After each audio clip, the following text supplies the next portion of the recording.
Can you hear me okay, Wes? Yeah. Dean? Okay, Yep. Good. great.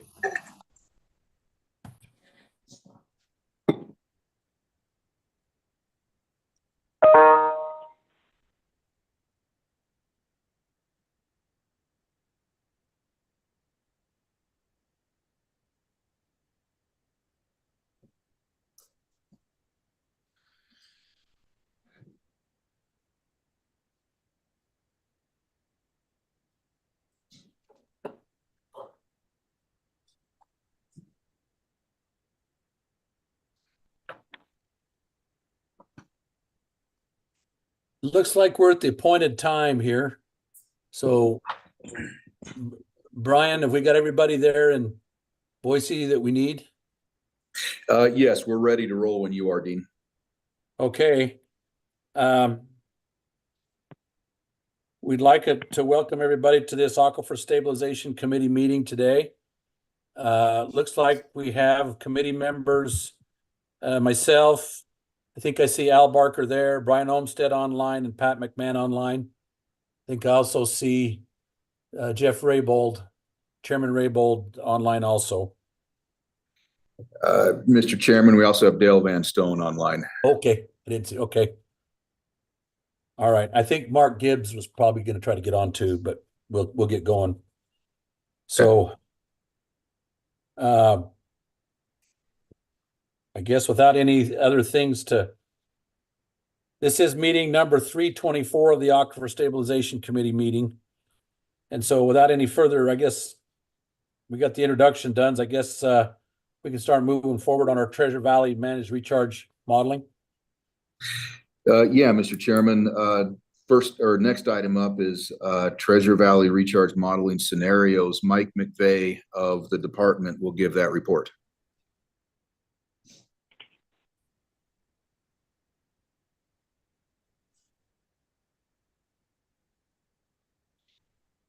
US.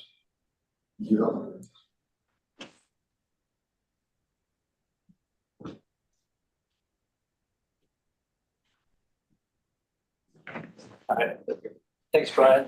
Mr. Stevenson, members of the committee. As Brian said, my name is Mike. I work in the modeling group here at IDWR. I just want to give an update on Treasure Valley modeling efforts that completed by Brown and Caldwell. Thank you. So just a recap of where we've been. Back in 2017, the board and IDWR started a collaboration with USGS to develop a new transient groundwater model for the Treasure Valley. It was a 5-year project that the board funded, and the USGS constructed this model, and they based it preliminary on the steady state Treasure Valley hydrologic project model. And then here at IDWR, we assist USGS in building these things. We provide data, we help develop data sets, and then we also chair the modeling technical advisory committees, where we get even more data, we get buy-in, and we let the user community know how the modeling is going. So a pretty important step of the process for us. In January of 2020, the hydrogeologic framework was completed by the USGS. This is another important step because this is how we kind of define the bowl of the aquifer that we're looking for. This is the water and the rocks. So we started with Treasure Valley hydrologic project, then we moved on to a new hydrogeologic framework. In March of 2020, we had contracted with Brown and Caldwell to do some recharge feasibility studies. And so they completed that in March of 2020, excuse me. And then January 23, the USGS completed the Treasure Valley groundwater flow model. So that was a big step. It was really good to see. So in March of 23, May of 23, we re-engaged Brown Caldwell to do some more recharge feasibility modeling. And then in May of this year, they submitted their final report on that modeling effort. And so that's what I'm going to do, is give you an update on this reporting. So going back again, just a little bit, the 2020 study that we contracted with Brown and Caldwell, they were asked to do a couple of things. One, they wanted to develop this GIS layer of feasibility. So they looked at these 8 inputs here, developed a matrix, and said, here's a map of the best places to recharge. And so if you're looking at this map from the back of the room, the darker green, the better it is to recharge, the redder the red, the worse it is to recharge. And so that was product number 1 to help direct us. Then they also— So Mike, yes, sir. What is the criteria for better and worse? It depends on the depth of the water. Depth of water would be better. Higher transmissivity would be better because it allows more water into lower land slopes. We don't want to look at areas where most of our recharge will be running off of. We need geology. Do we have the storage? Do we have the ability to transmit and percolate water? Land use is going to be important. Do we have surface water nearby to get water? And do we have surface water nearby that will impact with our recharge? Contamination, and then also flooding. We don't want to flood people's basements and stuff like that. So they put that all together. I am not sure how they weighted or did but those are the elements that they used to do that weighting. Then we also asked them to develop what they would call scenarios to do the modeling in. So they looked at things like water availability, and I'm not sure of everything else they looked at, but they went through and said, hey, we think you can get water here at these times, and I would suggest running these scenarios. So they chose 6 to 8 of them. It depends on how you break them up. But then we come to the new feasibility study that we contracted with Brown and Caldwell. So they were asked to, one, update those GIS layers, because remember, the Treasure Valley model was completed after the first feasibility study. And so now we have new values that we can put into that map. It did change it. Some places not very much, other places quite a bit. So I think it's a better product. And then we asked them to run those scenarios. So we ran the scenarios that they suggested. And then in consultation with this committee, or maybe the larger board, I'm not sure which, we added 3 more scenarios, one delivering water to Hubbard Reservoir, one for Southeast Boise, and then one for Lake Lowell. So our original scenarios from Brown and Caldwell plus those 3. And then in the report, they just give us several metrics of what happened. So they run those recharge scenarios, what happened to groundwater levels, what happened to discharge to streams, what happened to discharge to drains, and aquifer storage and those kind of things.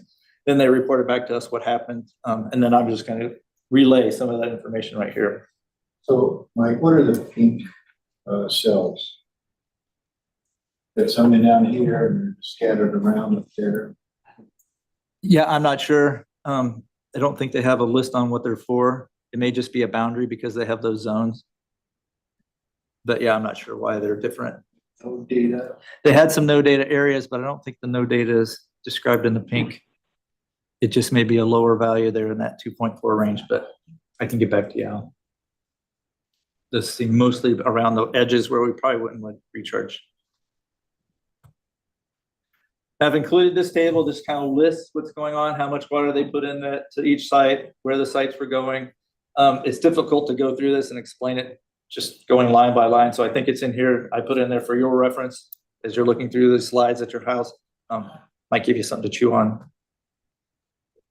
For me, it's a little bit better to look at it this way. It's visually pleasing, it's spatially distributed, and I'm not in my head always kind of calculating where we're going. Where's point A, where's point B? So now we can see them here.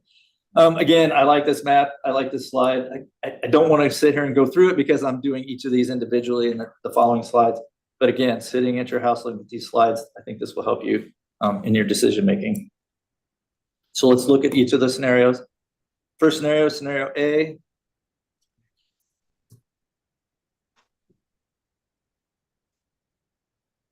So scenario A is up here. We're bringing water from the Payette to the northern part of the valley. A couple things to note. One, it's not a very favorable place to do the recharge. And 2, they did the recharge year round. And that became a big issue. So if you look at that graph, you can see drain discharge is extremely high. River discharge is pretty high, and there's almost no storage in the aquifer. And what happens is they ran these scenarios over many years, and they just do the same recharge every year. This scenario, they don't stop. It's just year-round recharge. So the water levels rise up to a point where they're intersecting drains and surface water. They just keep putting more water in, and so it just kind of cycles through. You're just washing it through the topsoil back into the surface water. So that's telling us, one, if you look down on my text there, they had mounding of 833 feet above land surface. Now that's either crazy or it's telling us something's wrong, and it's telling us that's not a good place to put that much water. So that would be quite the geyser. I'd like to see it. So scenario B, we're taking water off New York Canal, and we're going into zone 6. We're going to look at zone 6 right here. So this is zone 6. It's our most favorable area. And then this is the recharge location. And we do several of the scenarios recharged at that location. So if you look at it, when I'm looking at these, I'm not sure what other people need as criteria for a good storage location or recharge location. I'm used to looking at retention times, retention volumes. And so in this, guys, this is a pretty good location. We're at a good location. You can see most of it is stored and recharged annually. And I think that's pretty typical. Does the river recharge back to the Snake on the zone 6? It'll recharge to the Snake as well as to the Boise River, depending on how far away from each. They'll divide in between both those river systems. Because I thought that generally there was a hydrologic divide about where the New York Canal is. Right. North, if you're north and south. That is correct. The hydrologic divide isn't kind of like a wall, though. It's just an area where the water level wants to flow from each way. So you still get the flow from upgrading and downgrading it. And it'll be mostly location dependent. So do we know where it would turn to the Snake? We may. I haven't looked at the modeling files. They didn't put that, but we will have model cells and we can see which cells are accepting that. So if we need to do something like that, it would just take additional modeling, probably on the department's part, or if you'd like to farm it out. And sorry, with the drain discharge, where are the drains discharged to? Because the drains are usually going towards Boise River. Right. Yes, and again, I'm not familiar with the drains in that area. My guess is they're going back to the New York Canal / Indian Creek and Lake Lowell in that area. But it's possible to go back to the Boise. Mr. Chairman, Mike, Brian O here. Mike, is all this pumped, lifted up to the recharge sites then from the New York Canal or from the Snake River? Or none of it's gravity flow? Yeah, Mr. Olmstead, yes, the way this is run, it's almost kind of like magic water. These transmission lines are envisioned kind of like pipelines. And so when they do this, they just kind of plop in some recharge at a location. And they had their diversion locations were based on whether they thought they had water there at that time or not. And so, yeah, it kind of magically flies from diversion into the ground where it's at. So these would have very different characteristics. The diversions are all pump diversions, though. They're not gravity flow diversions. I'm not aware of which is which. I think that there are some of these that could be gravity diversions, especially the diversion dam. I just would have to look at the elevations of where we're these locations. Okay. Yeah, we'll look at one of these that's obviously pumped here in a minute. Scenario C, now we're moving water from the below the diversion dam out to that same recharge area here in zone 6. And if you look, it's got the exact same response. I'll go back to B. You can kind of look in that top corner. The circles are the same. And that makes sense. We're magically putting water from one place to the next. We're not including impacts from that transmission. And so if it's at the same location, it'll have the same impact. Now, scenario D, I'm going to contradict myself immediately here. We are recharging at the same spot, except we're pulling water off the Boise River further down. Now, this is one of those where I'm pretty sure you're going to have to pipe that, and it's going to be an expensive project. But what I think is most notable here is if you look at the character of the graph here on the right, you can see there's a lot more discharge to surface water and drains and a lot less stored in aquifer storage. So you can see these are both at the same recharge location, very different graphs. And what's happening is this is one of those where they're recharging year round again. And so the water levels don't have a chance to recede, so they stay elevated. They're intersecting with the drains and some of the other surface water. So again, each drop you put in just cycles right back through out of the system back into the surface water. So it just becomes a nice little filter for some surface water. But I think that's, at first I looked at this and went, geez, that's really weird. You know, why would we pipe water that far? Why would that timing of recharge, I think, is really important for us to see that not everywhere in the Treasure Valley do you want to do recharge as much as possible. You know, we're going to have to time it and use our brains a little bit. Scenario E, now we're bringing Snake River water up to that same recharge zone location in zone 6, excuse me. And again, this graph is the same as you saw in B and C. So because we're at the same location, because we're recharging during the similar periods of time, and because we're not including transmission losses, they look exactly the same. Scenario F, this one's interesting. It's going from the below diversion dam to southeast Boise. Now, if you're looking at this intellectually, that's a very short distance. So that's favorable right there. And two, water levels are really deep in that area. So this winds up being the highest retention for storage of all the other scenarios. So I think to me, that makes this special. It's easier to get to, and you keep the water there longer than any other place. Scenario G, so now we're coming off New York Canal going to Hubbard Reservoir. Very close to the zone 6, but very different. This is a moderate to intermediate recharge location instead of favorable. And again, it's really high water table. And so if we look here, we can see that G1 and G2 also had water levels above land surface. And again, it's not crazy. It's just telling us that this isn't a good place to put that much water, that we're going to have to do less water or a different location. And finally, scenario H, we're pulling water up from the Snake River, going up to near Lake Lowell. Again, water level mounting is an issue here. We got 122 feet above land surface. I put modeled year round. It's not modeled year round. It's a longer modeling. It's from November to April, so 9 months, where the others were usually 4 to 6 months. So again, probably too long of a period of recharge, probably too high of a rate of recharge. With the shallow groundwater levels, it's going to be difficult not to flood basements, and we're winding up with too much water above land surface. So again, I like those maps. I like the spatial representation. I took all those little pie charts and plopped them on here. So now hopefully you're able to just look at them and see the color green or see the color purple and understand what's happening at those locations. And of course, D, you're going to have to remember the difference is because of how long they did the recharge.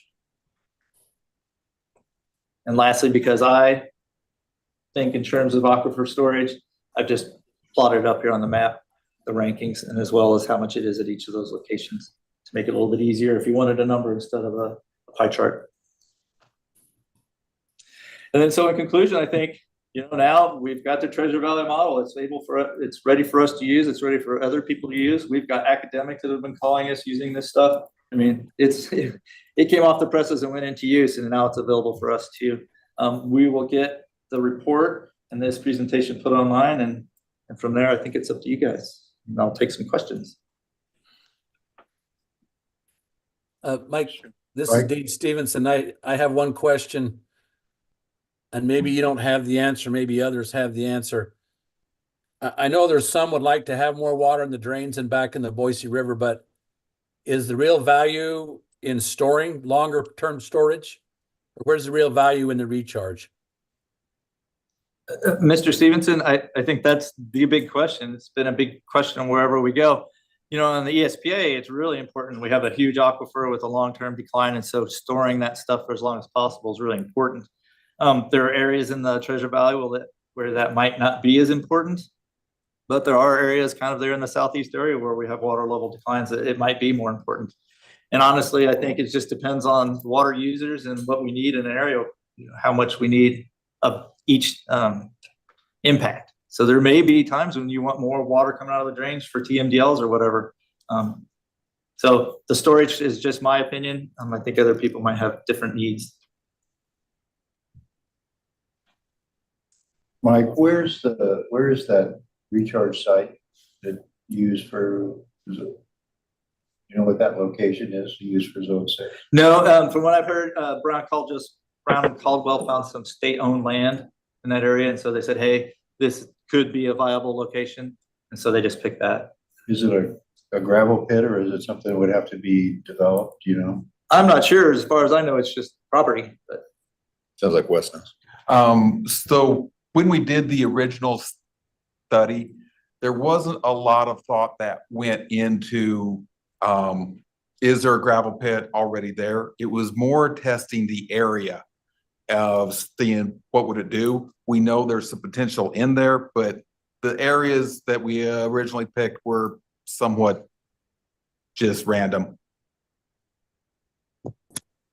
So does the ability of the aquifer to absorb the water is going to depend on how much water you put into it, right? So do we know what the inputs are in this study?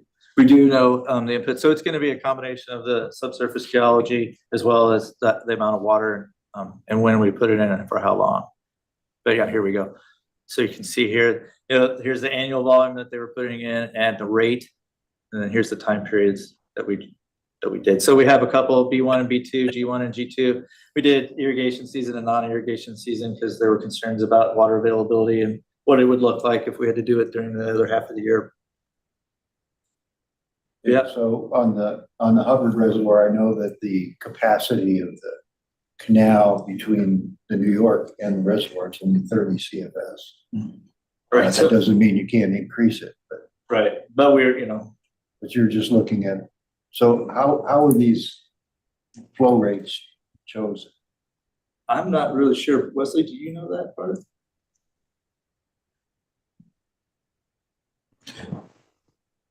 It's been too long. I don't remember where those, like what we came up with those rates. Off the top of my head, when I do it, I like 100 because everything comes out as a percentage. And maybe those lower ones are where we said, hey, you can't do that much, try a lower number. But having not been there, I don't know. And I think that was kind of it. If I remember correctly, which I've slept a few times since then, we looked at like when water was available, but as far as the volume, one of the things that we attempted to do was keep them consistent with each of the different sites. Because in the original study, we also looked at potential cost of what it would take to deliver water there. So to make that somewhat of an equitable comparison, we kept the volumes basically the same. At least that's what I remember off the top of my head. Would it be possible I think I agree from what I know is that there are areas in the Treasure Valley where there are declines. There are areas where groundwater levels have been relatively stable. And there's also different aquifers. Correct. Right? So the different levels, because it's a fairly complicated aquifer system.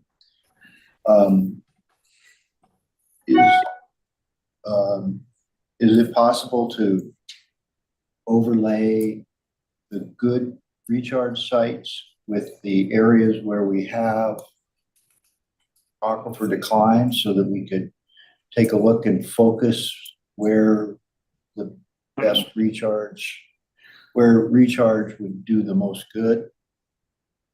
That's absolutely possible. It's a fairly simple process, from a technical standpoint. So if you'd like to see that, we can gen that up for you. I think that would be helpful because I do think what you said, the Southeast Boise is probably the area where they're having the greatest problems in the Treasure Valley. And that would be, and it looks to me like that the groundwater east, what is it called? Southeast Boise groundwater management area could use some help. Right. And it's a good retention area too. It's a good retention and it's not very far to go. Right. Yeah, there's a lot of pluses for that site for sure. And there's people in that area interested who have the ability to pay to get water. Another important point.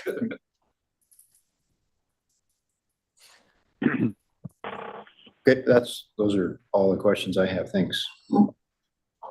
Is there any other? But if you could do that overlay, that'd be really helpful. Absolutely. Is there any questions from other committee members?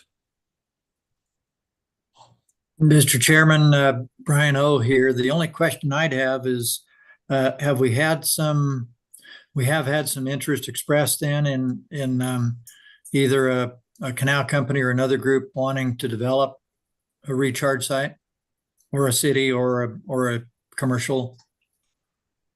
Or is this just preliminary to the point that we really haven't had anybody looking for a near-term project yet? Mr. Chairman, Brian, I'll take a swing at answering that. The board's intent is that this is preliminary to try and understand what the effects of recharge in the Treasure Valley might be. There has been some interest, though, on the part of irrigation districts and potentially others in the Treasure Valley that are watching this presentation, with interest because of that.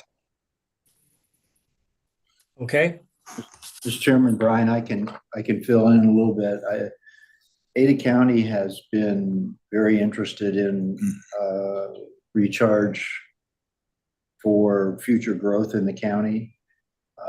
And last month, the Boise project did file a recharge application at Hubbard. Since it's their reservoir and their canal, obviously the reclamation's going to be involved in that as well. That's the only thing I know in terms of development of a recharge program in the Treasure Valley.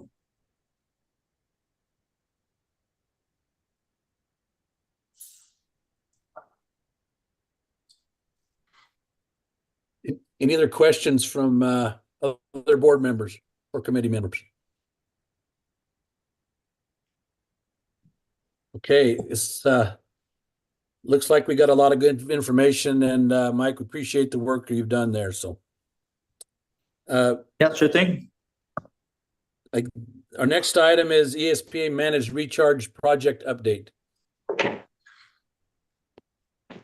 Well, hello. Wes, are you everybody. fielding this, or is Cooper fielding? Okay, okay. Okay, welcome, Cooper. Hey, thank you. Give me a second here and I'll share my screen. Can everybody hear me? Yes. Yes. Okay, good.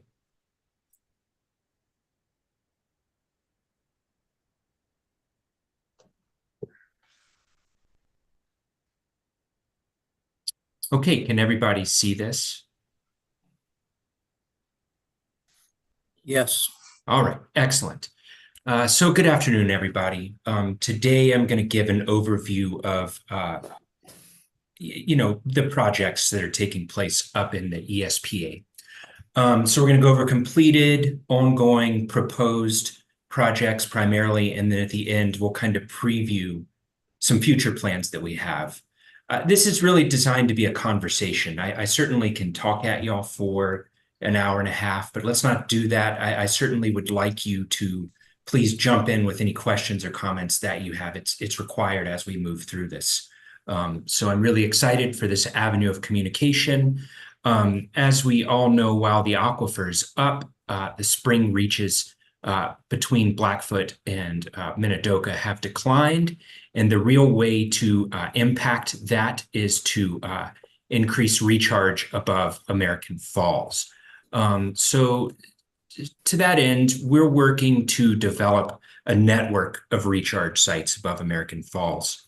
And those are kind of spatially shown here. American Falls is in the southwest of the picture, and the ESPA is outlined in white. And blue are things that we're currently working on. Green are funding proposals that we're going to discuss today.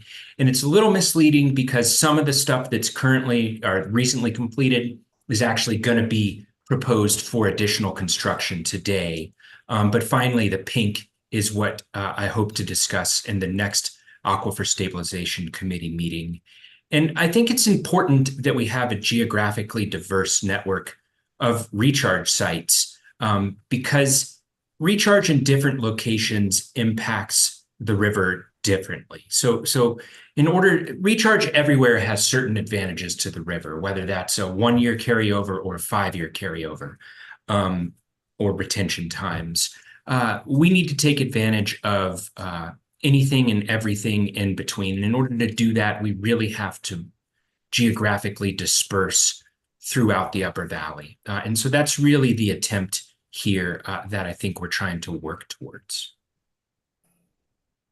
I want to start by saying, we need to watch water quality very carefully.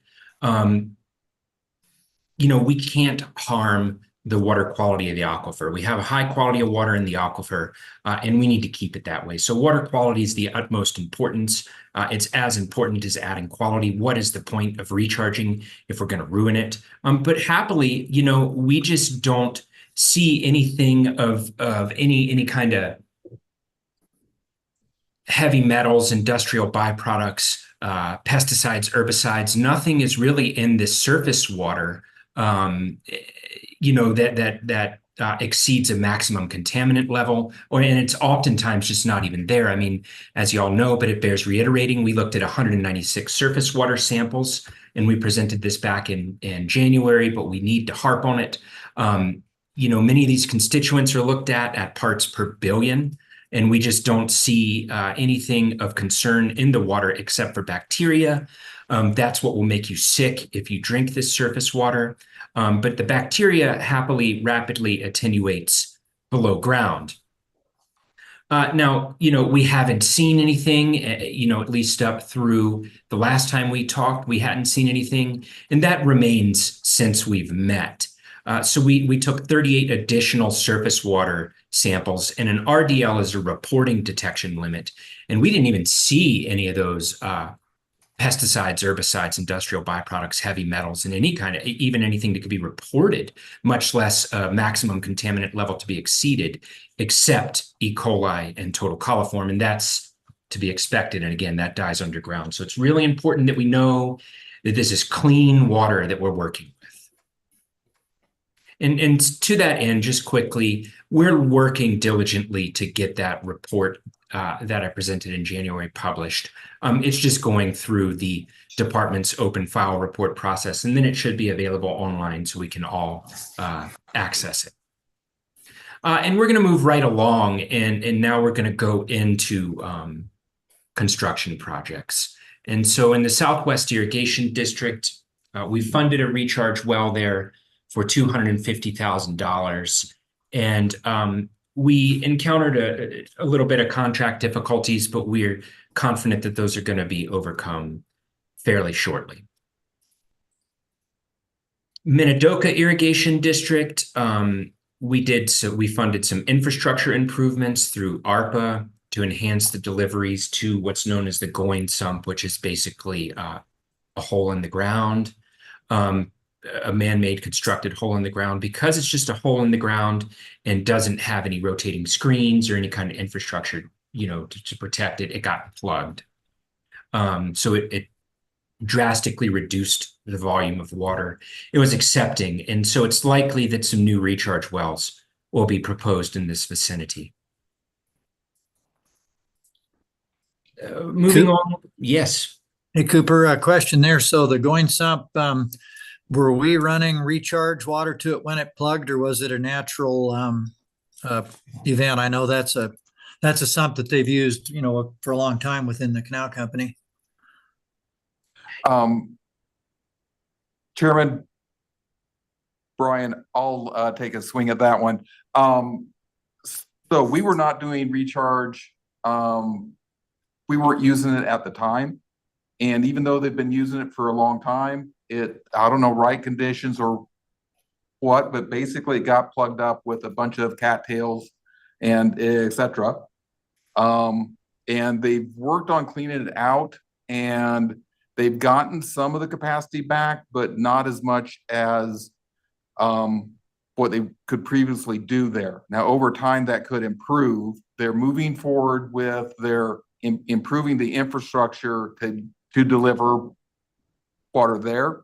But talking to the manager, is they're looking at, we haven't got the proposal yet of potentially putting some recharge wells in that area to help make up for that capacity that was lost.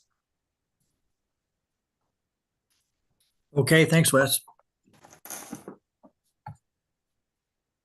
All right, great. And so just so everybody's familiar with where we are geographically now, we're going to move above American Falls, I think, for the remainder of this presentation. So, we recently completed the New Sweden Irrigation District head of the Basalt Basin. It's about 8 wetted acres, if you will. So the footprint is larger, but when it's full, it's about 8 acres. It recharges about 1.9 CFS. So the irrigation district feels that this is a little bit underperforming, and we're going to explore this more later. But we budgeted $1.2 million for the construction of this basin, and spent about 94% of that total. We're developing a water quality monitoring plan. We're working with DEQ on that. It operated last spring under an exemption where we kind of oversampled, which is excellent, fine. We need those surface water samples. In future work, we're gonna do a dedicated monitor well for this. But really, this irrigation district would like a recharge well in this location. They feel they can get more water in the ground than this basin provides. And this is going to be a theme that we kind of see in the Upper Valley, really outside of the South Fork Great Feeder area. Basins tend to underperform. So we'll talk about that. Now we're going to move in, and we're generally working our way from the south to the north here. So we're going to move on to Enterprise Irrigation District's 55th Road Basin. It was completed in the spring of 2024. It's about 5.2 wetted acres, does about 16 CFS. So that's about 3.1 CFS per acre. Apparently there was a different operation where it about doubled that. But in any case, we budgeted 1.7 million. And we're still waiting, just waiting on some invoices to come in from that. This one also needs a water quality monitoring plan. And it needs a monitor well. And we're going to consider later in this discussion an expanded basin in this area. Progressive Irrigation District did their Milo recharge wells. So we got a UIC permit for that, and a UIC is required for the recharge wells. It's an underground injection control. There's quite, and this is a good thing, there's quite a bit of upfront work to do with it to characterize the groundwater as well as the surface water. And actually what they're really looking for is a surface water characterization. So we got that done. The wells were drilled. So one's shallow, one's deep, just recharging into different geologies. You know, each well is 8 inches in diameter and recharges 2.5 CFS. It's a little bit tricky to see how that would scale up to a traditional 20-inch well that we've been going with. You know, there are various thoughts about how to do it, but nobody's quite certain. Nobody wants to put their name or stamp on a rate. But in any case, we budgeted $120,000, and I expect that from what I've seen, we'll spend about 95% of what the irrigation district proposed. And that kind of seems to be where we are with a lot of these projects. Hey, Mr. Chairman, Cooper, if we could back up just a minute. So you mentioned they'd like to try some injection wells at the basalt site on New Sweden. Yes. Would that water be taken from would you fill the gravel basin first and then put it into the injection well, or would it come off the canal with a different pipeline or head gate? It would come off of the canal through a different head gate. Okay. Frankly, I'm concerned if we went to the basin, we wouldn't be able to get enough water through the existing diversion structure. Okay. But the same monitoring well works for both of those facilities, or?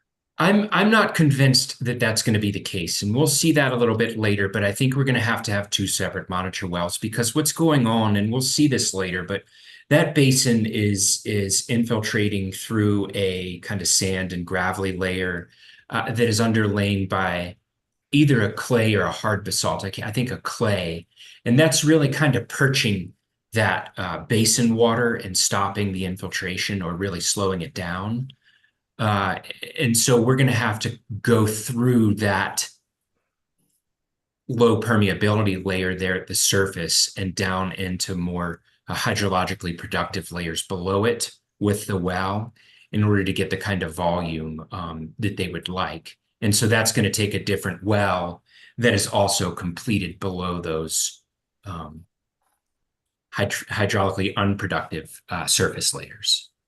And that would be a 20-inch. I know you've talked about the 8-inch on the other one, but yeah, looks like where we can, 20-inch would be a lot better test. I think so. I think so. And yes, the proposed recharge well is 20 inches in diameter. And then your monitor well will just be your regular 6-inch well. Nothing crazy there. But I do think we need a dedicated monitor well for that. And we'll discuss that later. But I think for every one of these proposed test wells, we'll need a dedicated monitor well. Okay, thanks. Okay. Thanks for the conversation. South Fork Recharge Basin. This is the one off Highway 26. This was funded in the winter for just under $6 million. It remains under construction right now. I think there's a number of belly loaders out there as we speak, really getting the basin ready. We haven't encountered any major unexpected costs. They were able to reroute the canal that went through the center of the property, and that really opened up a couple of extra acres. So the final I think it opened up an extra 5 acres. So the final basin size, I think, and they can correct me, I think it's going to be 35, if not a little larger for this phase 1. It's expected to be operational by September 17th. I think they're going to have a little open house out there. Not a little. I think it's going to be a fairly substantial open house. My understanding is that they'll be testing the basin at that point. There's expected to be water in it. There's some debate about the excavated material. And so I don't know whether this is the proper form, Mr. Chairman. I'm not sure. I do know that work continues. There was some being hauled off site. The haul off has stopped. The excavation continues. So that's where we are at this moment. So Cooper, I got a question for you. Yeah. Stop right here. So how many acres will we have excavated out in this basin when we do the test?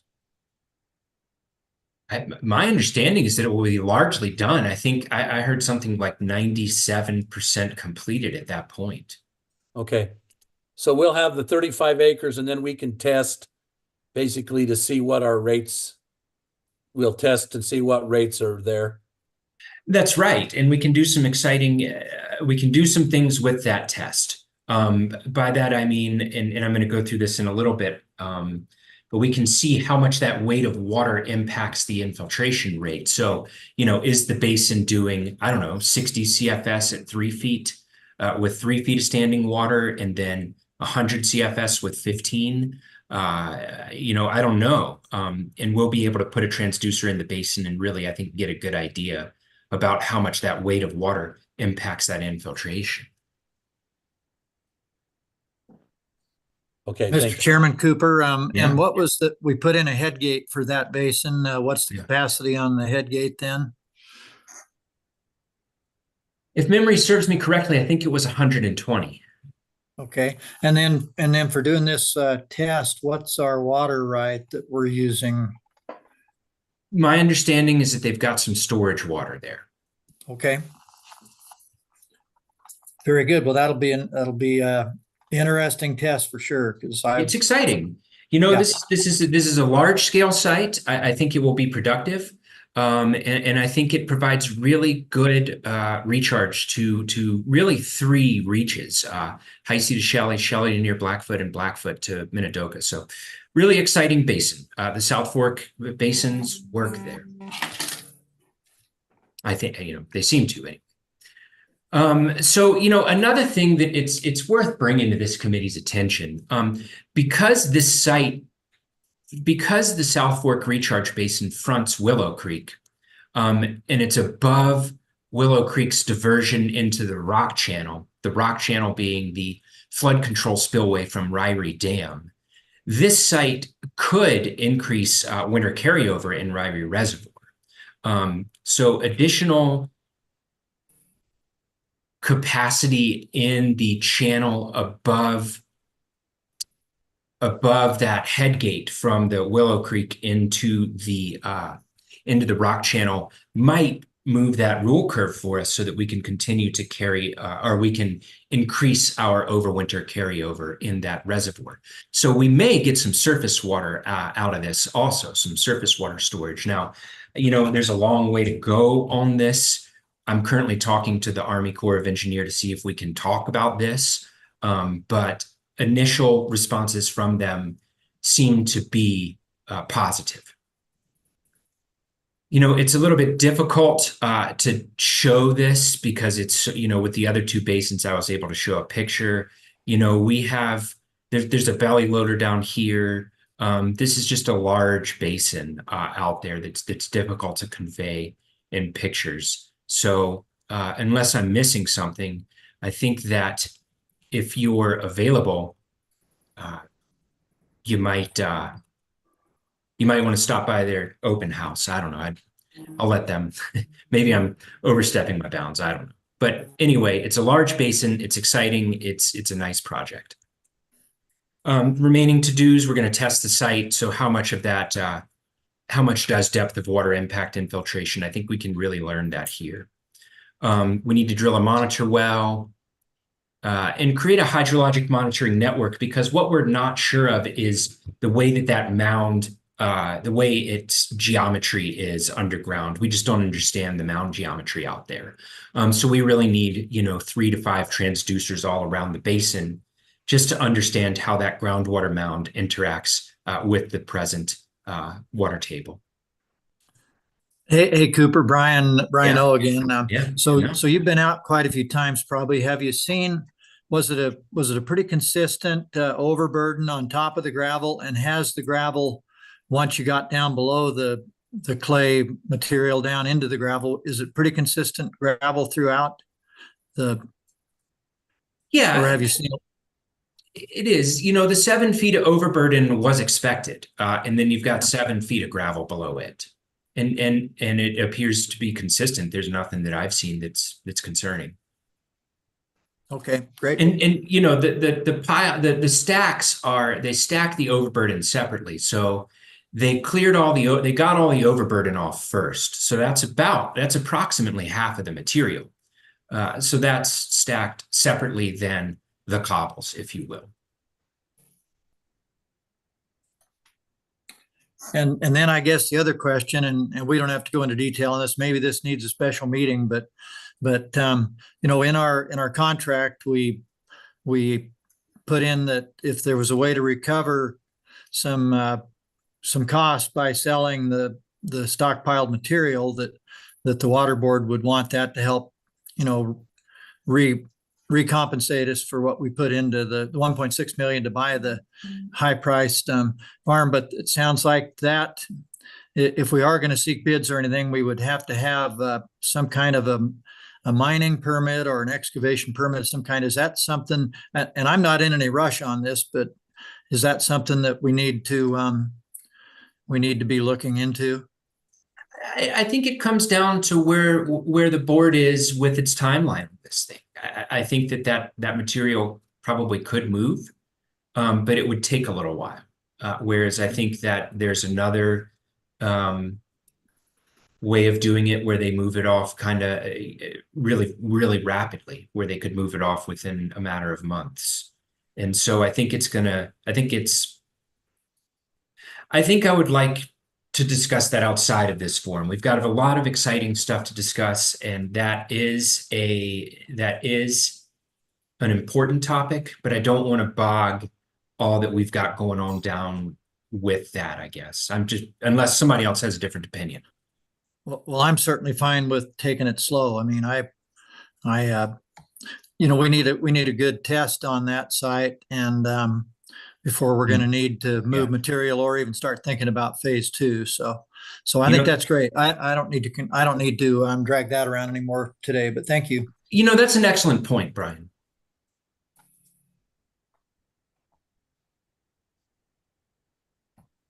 They are interested in phase 2. I'll close by saying that, but we'll test it first. So look for that on the 17th. Moving slightly north here, we come to the Swan Valley Highway basins. So we funded $3.4 million in infrastructure. We're waiting invoices, but the pipeline construction has been completed, and they're working to construct the basins. I know one of them has been excavated, I think the north side one, and we're waiting excavation for the second. We're going to do a monitor well this fall, and we're actively working with DEQ to develop a water quality monitoring plan. So you'll see that that's something that we have going on with the basins up here. That's just due to DEQ has some staff turnover, and I think they're looking at doing these things I think they're looking at doing these water quality monitoring plans a little bit different. Cooper, this is Dean. Yeah. So the Swan Valley Highway again, what was the projected capacity of that one? I don't remember. I don't remember. This was before I really started paying attention to it. Dean, Please. Mr. Chairman, I can answer that question. So the projected capacity of this one was in between 40 and 50 CFS. And this was based off of the Jones Pit, which we have very close to there. The ones we've seen developed recently have been a little less than that, but it's still a reasonable number to use. Okay. I'm just trying to keep a little tally as we go, because I know we got to get to some bigger numbers, so. Thanks. Okay. Go ahead, Cooper. All right. So Butte Market Lake Canal Company. Excuse me, I've got a monitor well here. So sorry. This is I hope more substantive than stylish presentation. Excuse the typo here. They have a successful recharge well that does 10 CFS and it's 18 inches in diameter. And this is really good because it's kind of the benchmark that we have to compare these wells to. So, we know that a good recharge well can probably do 10 CFS. And we also know from here at a monitor well that we have no hydrologic response, a 1/10 of a mile away. So that means we can drill more without them interfering with each other. And we also know that the water quality remains high in the vicinity of these recharge wells because we have demonstrated rapid bacteria attenuation below ground. So this is kind of our benchmark well. Now they have in place a contract to drill 2 new recharge wells. We funded it for just under $550,000. Dean, you're keeping a tally here. That'll give us another 20 CFS out of this site. We're working through the final parts of the contract. I expect that contract will be finalized within the next couple of days. I've heard from them about the changes they want. I'll probably make it tomorrow and send it to them, and then I expect signatures within the next couple of weeks. There's also a canal capacity increase study that we did in order to get more rate into this area, in order to get more recharge volume. We funded it for $94,000. They're still working on it, and we expect them to present their findings at the next committee meeting. So I've seen the preliminary findings. The preliminary findings look good for getting additional rate down the existing lateral that they use within the range of 100 CFS. So we'll have to see how they feel about it, but that's the preliminary results from that report. We did a West Egan test recharge well with Fremont Madison Irrigation District. So we got the UIC permit. Again, there's kind of a lot of upfront work that goes into that because of the source water characterization. The well was completed last spring. We funded it for $230,000. We're still awaiting invoices, but I've seen them. We're going to come in about that 95% of budget, I think. And it was a successful well. It did the 10 CFS that we're kind of looking for. And so they're going to be proposing later in this presentation a recharge well complex. And that's really, as we move into these proposed test wells, this is really the idea. If the test well works and, for lack of a better term, drinks a fair amount of water, say 10, 8, 12 CFS, then let's go ahead and build out a complex in the vicinity. So that's kind of the idea. So this is, Let me stop you just one question. Back on the Fremont Madison's, how deep were those holes? I think we're 230. Okay, and we're into the basalts then, obviously. Oh, Just making that kind of very water. much. And I've actually got, I should have put the, I've got the schematic later. I think we're at 230 feet and, very much into the basalts. All right, thank you. You know, and I'm going to go over this later. It's fractured basalt and cinders that we're looking for. Hard basalt is impervious, and that's something we all need to be. Those are terms as we potentially move to these wells. Those are terms that we need to be familiar with. Fractured basalt and cinders. Those are where our water is going to go. So here's a spatial overview of the 7 projects that we're going to look at today. You know, again, we need to be geographically diverse in where we recharge water, because recharge everywhere has benefits to the aquifer. It's just different benefits each place you recharge. So the more diverse our recharge options, the more diverse our carryover, or the more returns for carryover we get. So we're going to look at 4 test recharge well sites. That recharge well complex that's based on the successful test well, and 2 basins. And we're going to generally work again from south to north. And so we're going to start off in the south. Oh, you know, first I wanted to make this point. Look, water quality is of utmost importance, and it's got to be. It's a primary goal to ensure that recharge water does not negatively impact the aquifer. You know, we have water up here that comes available to recharge. We have an aquifer that is rechargeable, and that water is simply runoff from the Teton Mountains. It's hard to get cleaner water, I guess, unless you go up to the clouds. It is really fresh water that is available to recharge. So, you know, there's some doom and gloom up here, but I think that there is also room for a lot of positivity. And so I'm excited. I'm excited about the quest I hope we're starting to undertake. But we need to continue to monitor closely, because where we run into trouble with basins or recharge wells, or just environmentally, is if we don't pay attention to the changes in water quality that just happen during periods of growth and just environmental changes.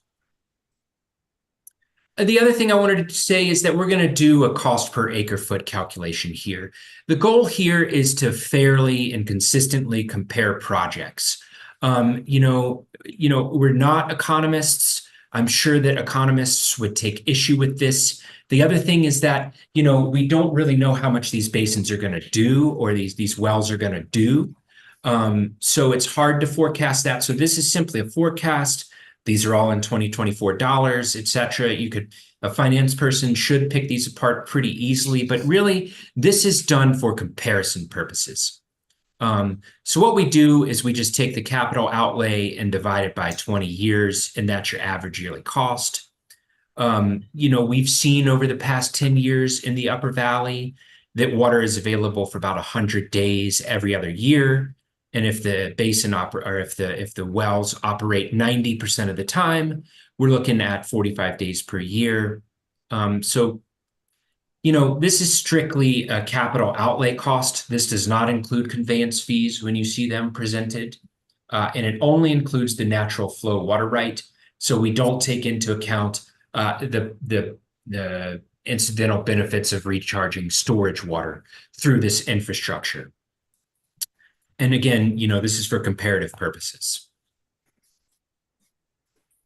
And, you know, finally, in closing here, the South Fork Recharge Basin, which is funded, is at $33 an acre foot, is how these calculations look at that. So that may or may not be a benchmark, but it's certainly something to keep in mind.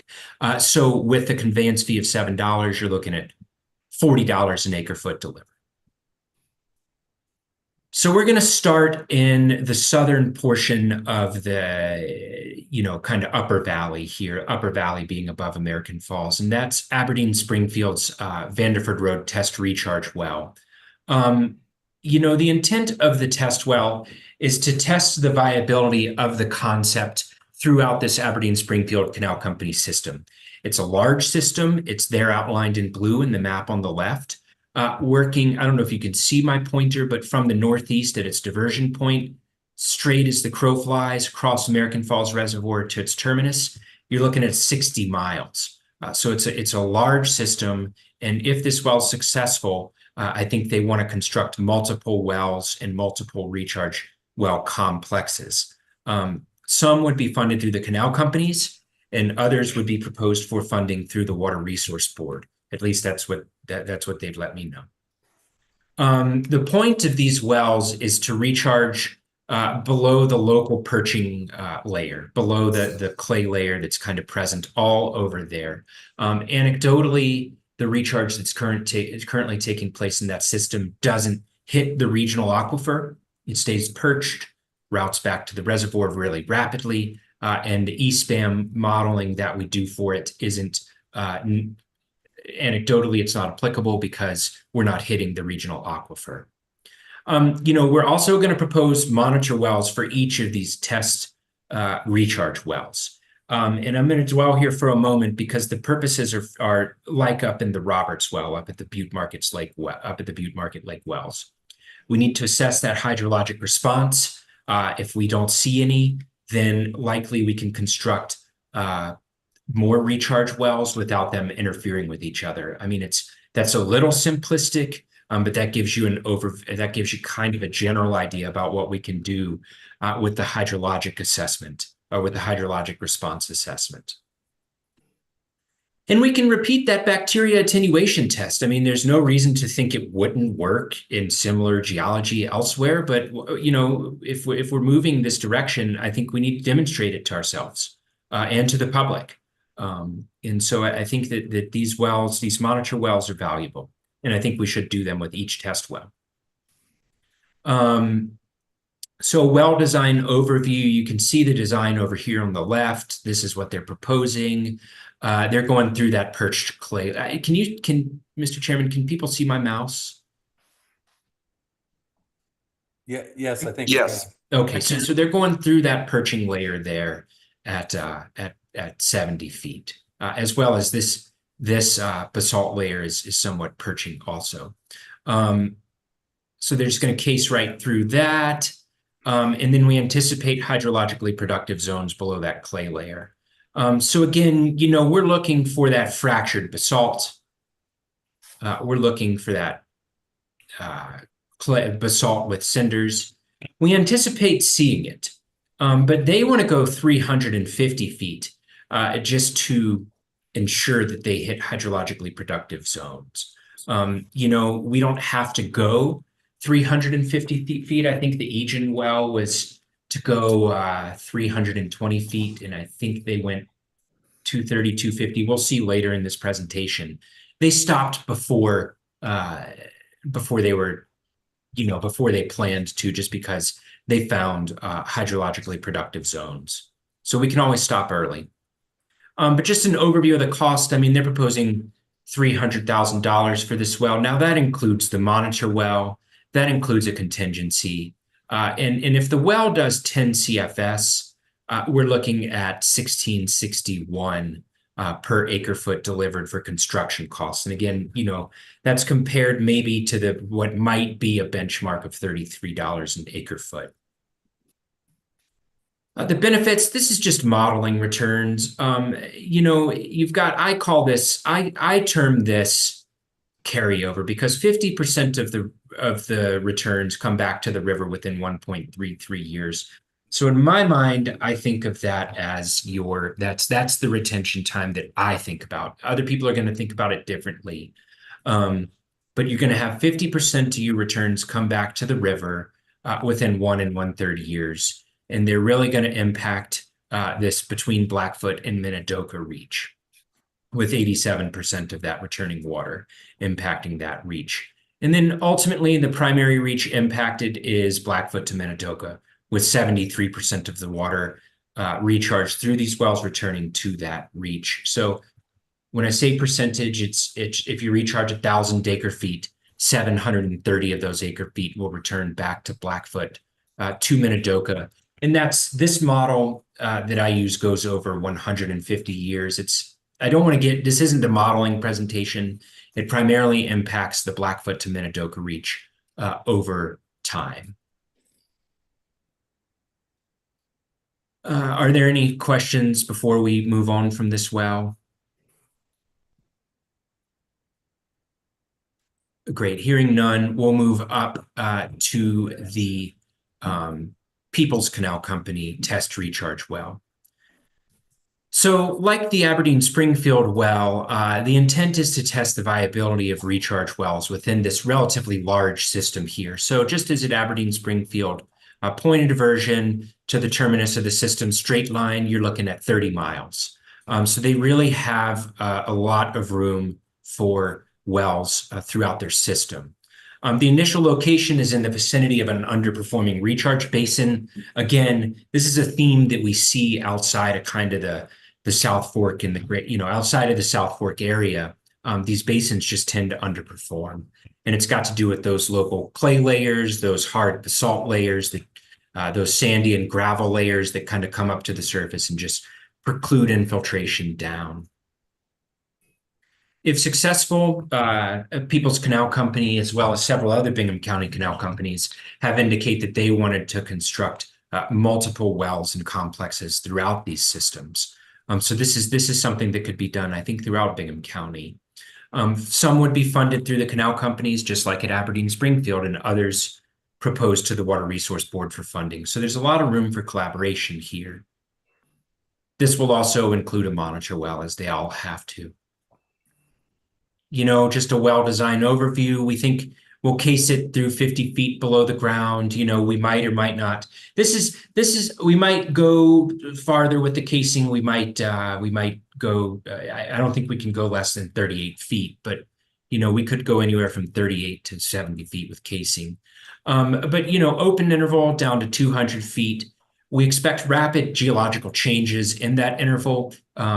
It's not consistent what we'll see there. But we do anticipate hydrologically conductive layers to be down there based on local well logs.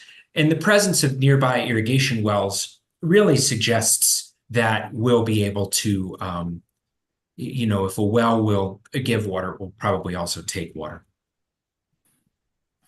The costs, $135,000 for the monitor well, for a 20-inch 200-foot recharge well, infrastructure, so sumps, head gates, meter, and then a little bit of a contingency in there in case we have to case lower.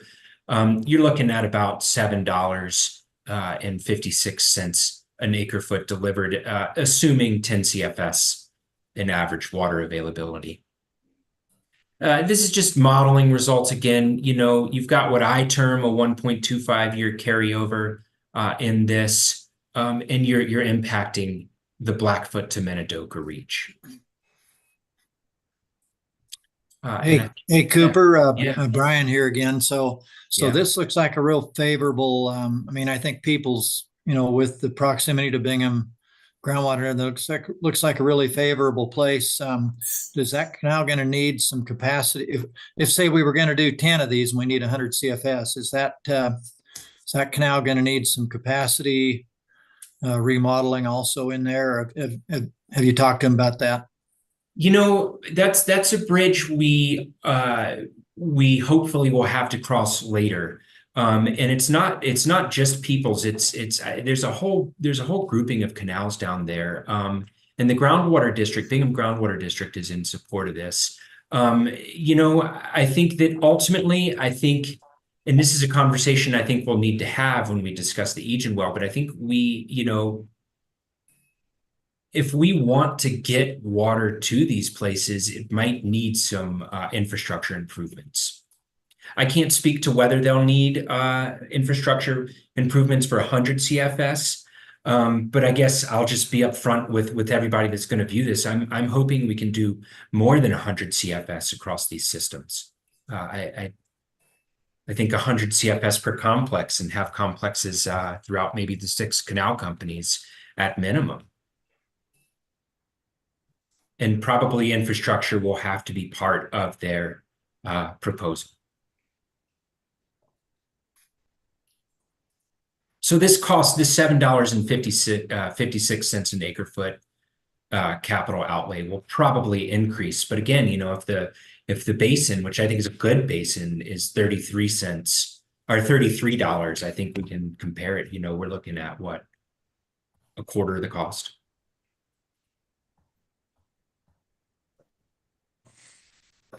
Chairman Cooper, the well construction that you're talking about, the size of the wells, does that accommodate your 100 CFS that you're talking about? Or are we going to have to do additional? You know, we'll have to do additional additional. capacity? We'll have to do additional. The hope here is to get this 10 CFS. I mean, you know, that's that Butte Market Lake Canal Company kind of benchmark well. Maybe this does 8, maybe it does 12. You know, but that's what we're hoping to get out of this. And that's what this calculation is based on. So the point of these test wells is really just to see how they perform in the system. And then if they perform in the system, I think we can really begin to fund a large scale well infrastructure project throughout the entire system here. I think that's the vision here, is to really begin to have these wells scattered around. Well, complexes scattered around. Maybe the wells are concentrated in complexes. You know, maybe there are 7 complexes that would be on this map, for example.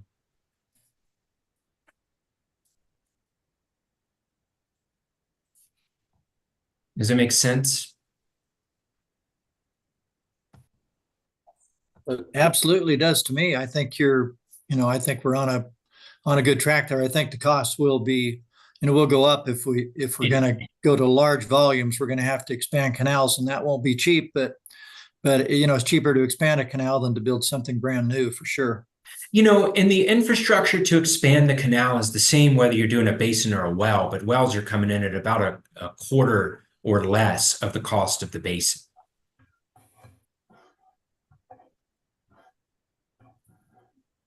So you can really cut down on the capital outlay through the delivery infrastructure. I guess the delivery to the aquifer infrastructure, and you're not, you know, taking fields out of service, converting them to basins. Cooper, this is Dean. I'm going to ask a question, and maybe it's for you, and maybe it's for Wes or others. Do we have a very good handle on the interplay between the deep aquifer we're going to recharge into and the perched aquifer that's above it, that's been the problem with surface recharge there? You know, my conceptual model of the aquifer is that, you know, you have these perching layers that ultimately drain to the regional aquifer. It's just the perching layers. Okay, let me talk about this area specifically. My conceptual model of this is that the perching layer for this particular moorland area, the Bingham County area, the perching layer will kind of not allow infiltration basins to infiltrate high volumes of water. Ultimately, given the distance from American Falls here, it does go to the regional aquifer, I think. It's just getting it there. So it'll drain off from that perched aquifer down to the region.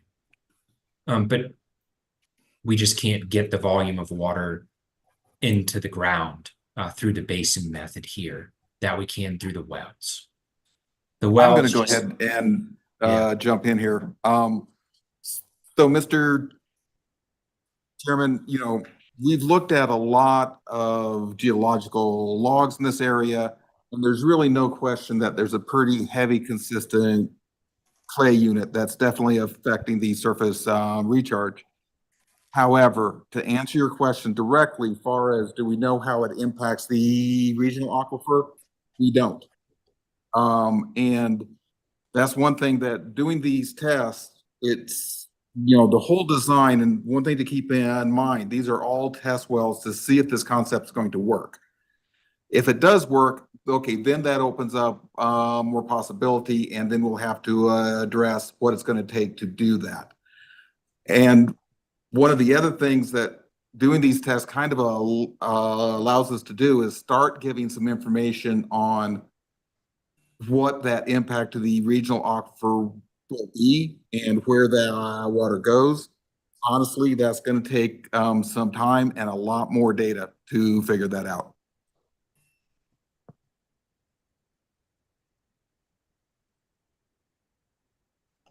This is Dean again. I inherently, most of the irrigation pumping is done from the regional aquifer, so I think that's the best place to recharge also.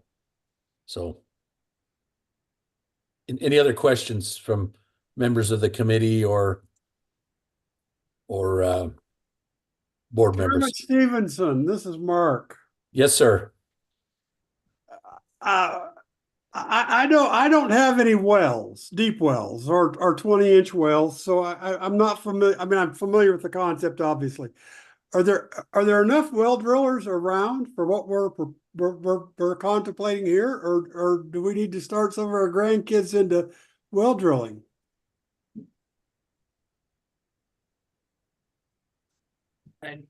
I've spoken to some well drillers, and we have some well drilling capacity up here, but this won't be a single year build out. You know, this is a multi-year build out.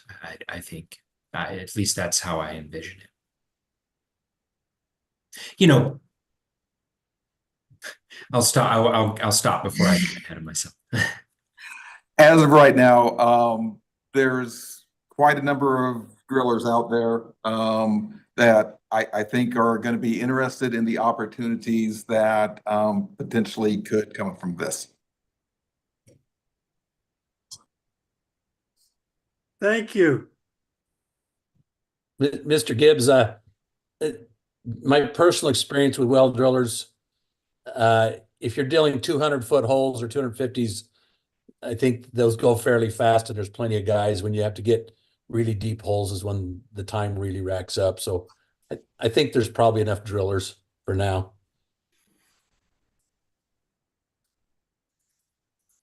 Mr. Chairman, Cooper. Yes. Yes. Cooper, in your water quality testing, have you tested for and seen any PFAS? You know, we are, to answer your question, no, it's not under the groundwater quality rules that we go by. I think we're looking to move in that direction. There's some conversations about that. But no, we haven't tested for that in the Upper Valley.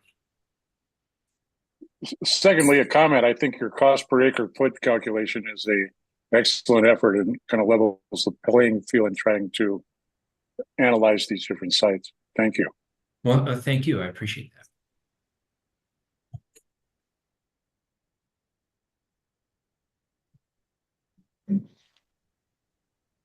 Any other questions? If not, I think we can keep moving. Well, I just want to close in. This is an exciting well. It's an exciting partnership.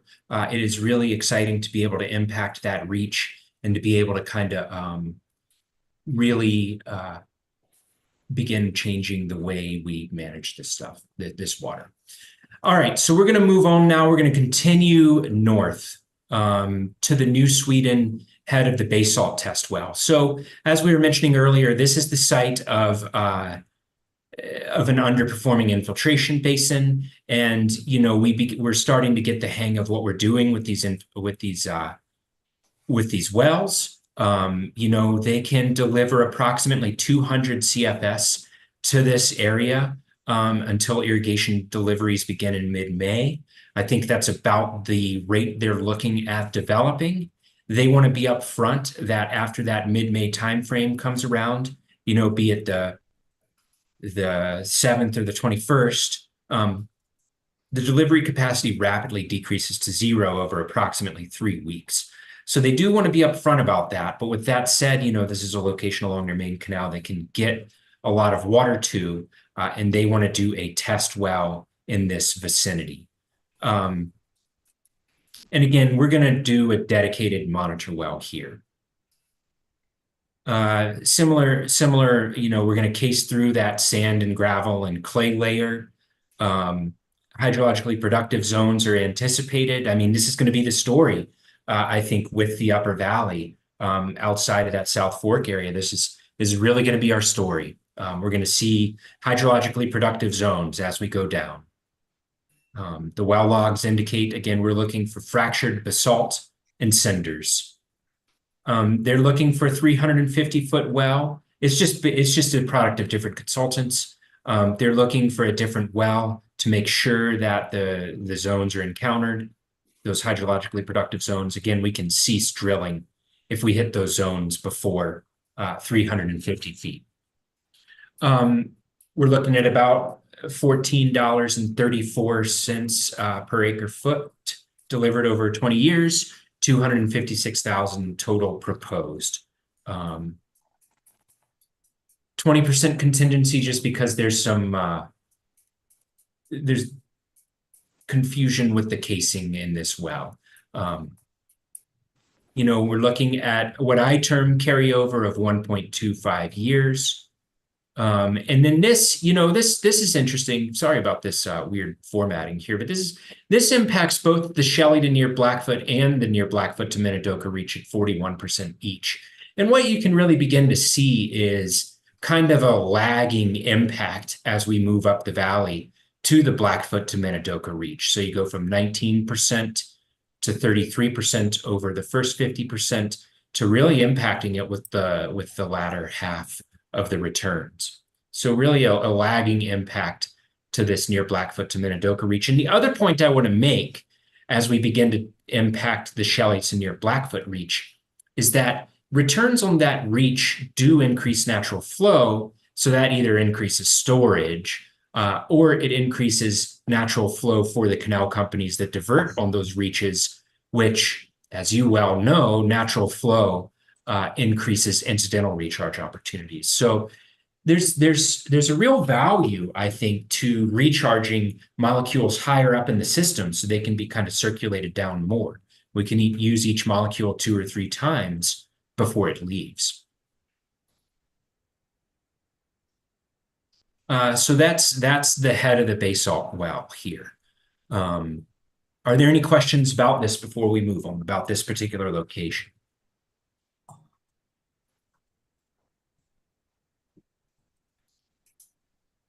All right, and hearing none, we'll come to the Enterprise Canal Company's 55th Road Basin expansion. So they have an existing 8-acre, it's an 8-acre basin, but it's 5.2 wetted acres, and it's shown here in relation to Iona. So we're entering into the South Fork area up here where basins have been productive.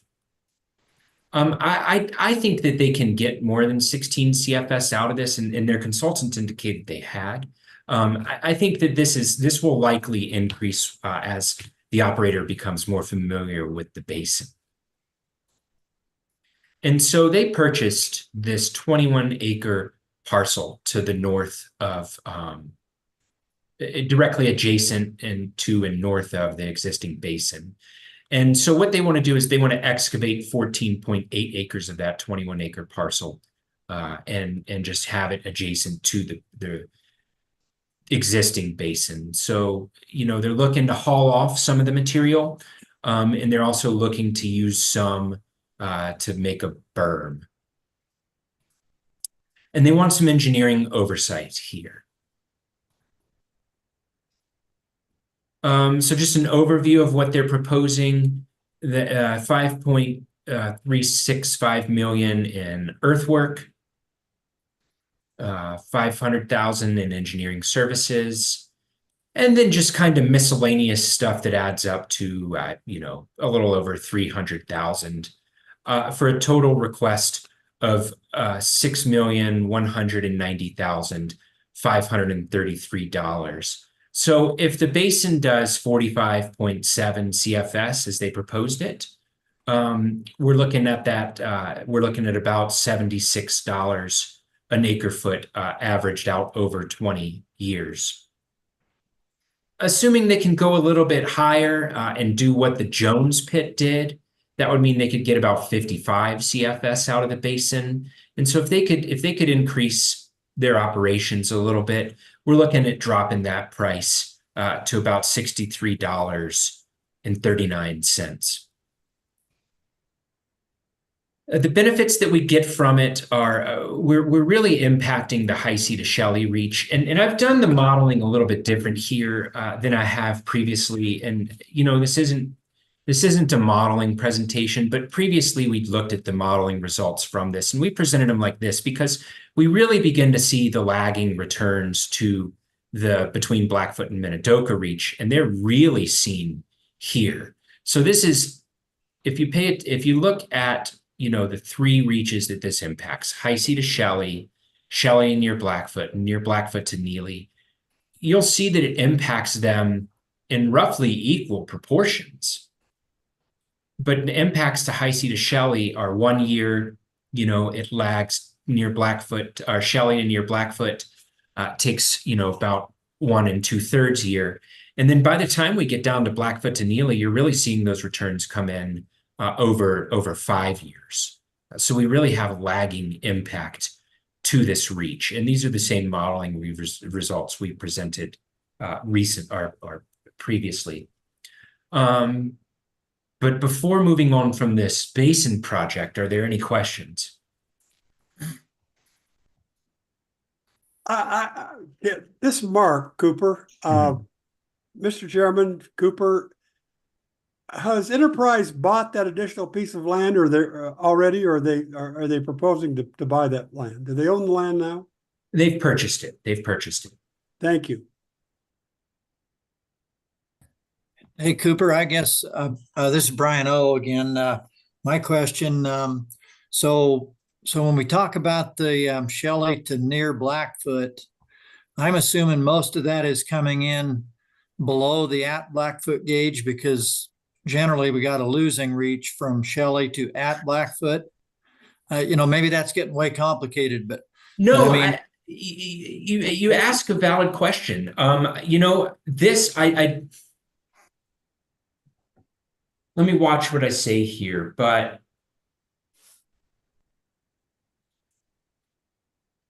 I understand. Let me answer it like this. I understand what you're saying. I have the same question.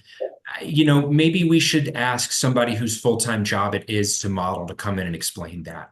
I'm not prepared. Somebody has a full-time job looking at this stuff, and I have a similar question.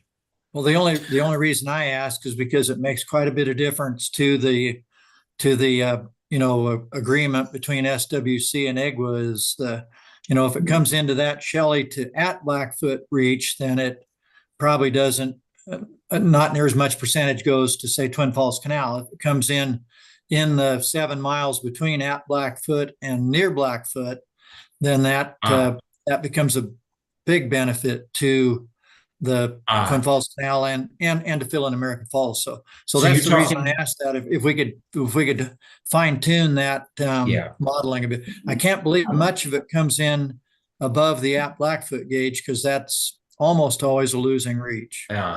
Is that right? Sorry for the confusion there, but if we can fine tune that some, it sure be helpful to just regarding the conflicts that are going on. Yes. Right.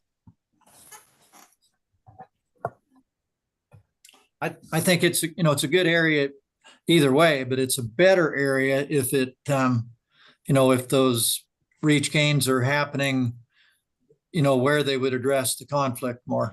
So are you talking about the 7 miles just northeast of Blackfoot, that area? Northwest of Blackfoot.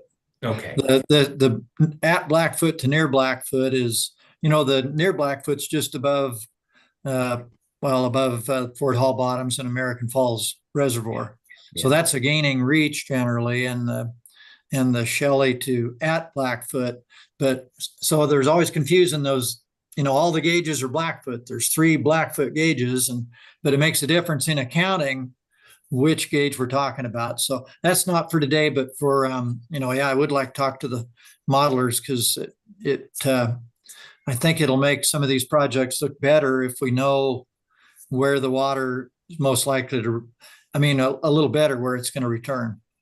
Near Blackfoot, at Blackfoot, below Blackfoot.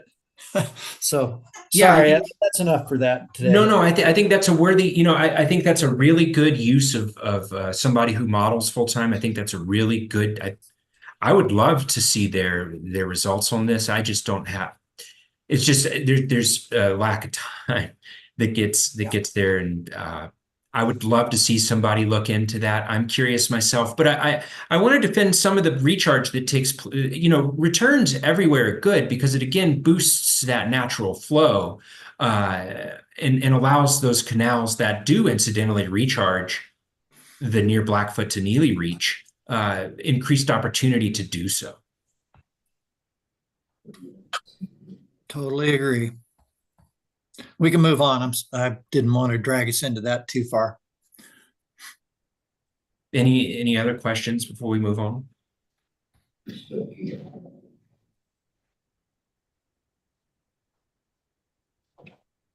I think we're good. All right, very Let's keep good. moving. We'll do Progressive Irrigation District's Anderson Channel Recharge Project here. It's just southwest of Yukon.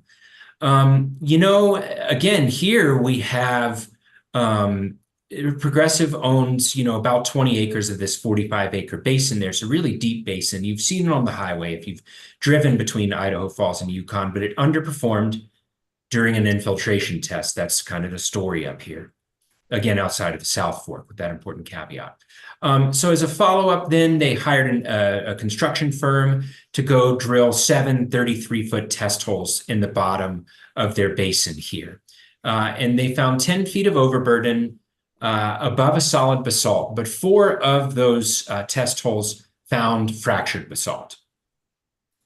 So what they want to do is they want to excavate the overburden, use that to construct some berms, and then the floor would be 5.9 acres. And then they want to bring a machine in that will come in and just drill these 5-inch diameter holes that are 8 inches apart. I'll show you a diagram on the next page. And then, they'll drill those 30-foot holes. They'll space them 8 feet apart, and then they'll detonate dynamite in those holes. And the point is then to basically fracture that cap basalt that's hard all the way to the fractured basalt, which will have that high hydraulic conductivity, which they think might, or which actually might drink, then really begin to take high volumes of recharge water. Here's what they would do. They would come through with the machine and just punch holes that look like this, just 30-foot hole, move over, the machine punches these 30-foot hole, 30-foot hole. So it would just go like this in 48-foot rows across the bottom 5.9 acres of that basin. So there's some risk associated with this. It is really difficult to tell whether or not a fractured zone continues at a scale that would be conducive to recharge. So it's unclear how far those fractured zones go.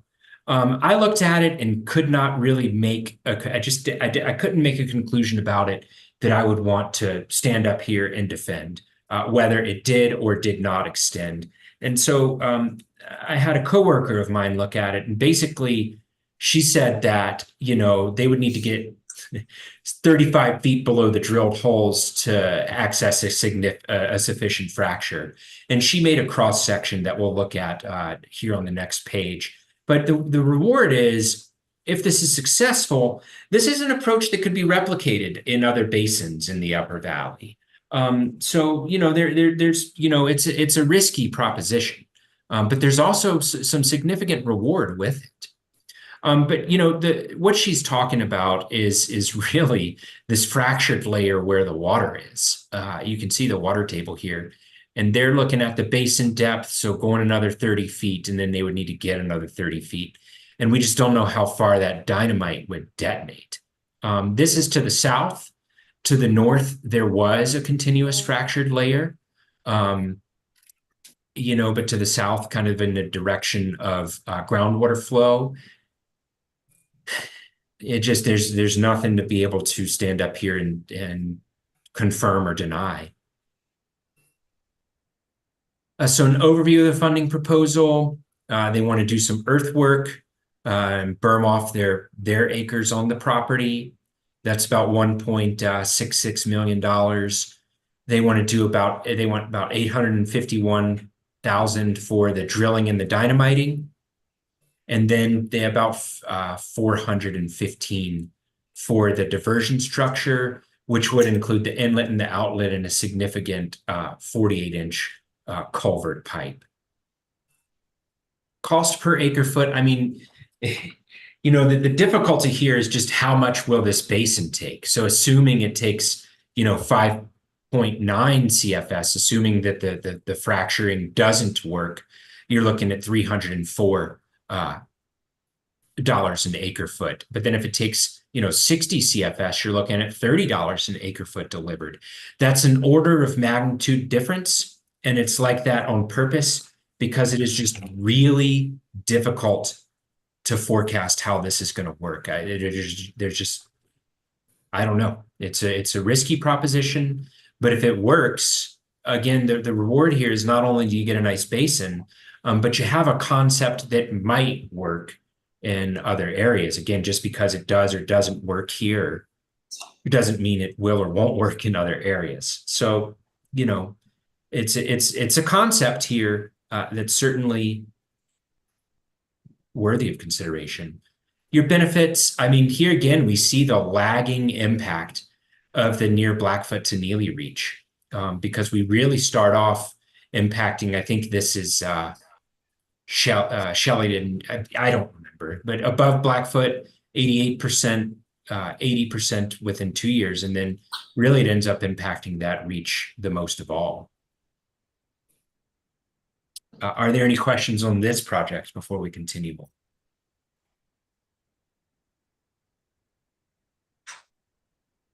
All right, and hearing none. Dean, this is Jeff Raybould. So if I understand Cooper's analysis right, if best case scenario for this project, it would come in at a much higher cost per acre foot than injection wells would.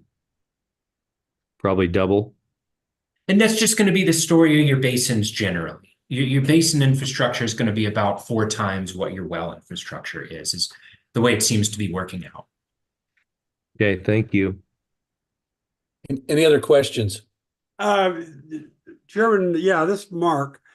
Cooper, at that one meeting we had with those gentlemen from Farm Bureau on recharge, we were talking about treating that water, the recharge injection well water for bacteria. Has any of that cost been factored into these wells so far, or is that something we haven't got to yet? That's something we're going to see, I hope, in November. That's a different canal company, and I'll preview that. But that's they would like lights on their wells and turbines on their wells. So we'll see what kind of proposal we could put together for them. Thank you. Yeah. Cooper, I got a question. I can't remember how close are houses around this one.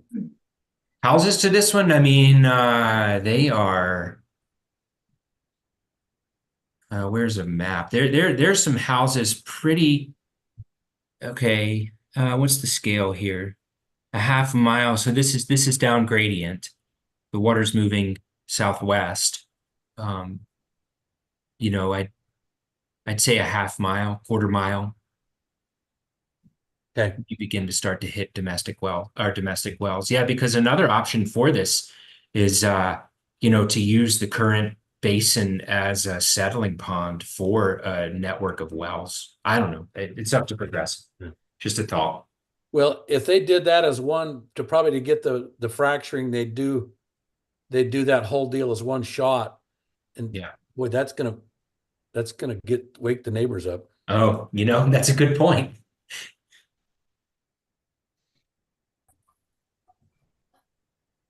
It'd probably be worth knocking on doors. We try to let people, we're generally pretty good about letting people know what's going on with the recharge program in their vicinity. All right. Any other questions from committee members or board members? All right.